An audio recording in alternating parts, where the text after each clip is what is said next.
अब चाहिँ हामी गर्दैछौँ एन्ट्री। आजको सेटअप चाहिँ यस्तो टाइपको छ। यहाँ चाहिँ छ सधैँको जस्तो हाम्रो गणेशजीको मूर्ति। यहाँबाट चाहिँ यस्तो टाइपको भ्यू आज चाहिँ यस्तो टाइपको छ।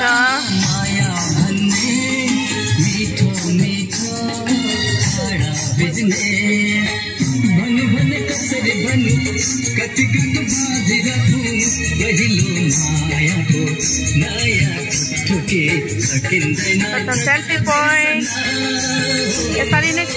यहाँ बेहुला बेहुलीको सिंहासन यहाँ चाहिँ बसिराख्नु भएको छ बेहुली बहिनी।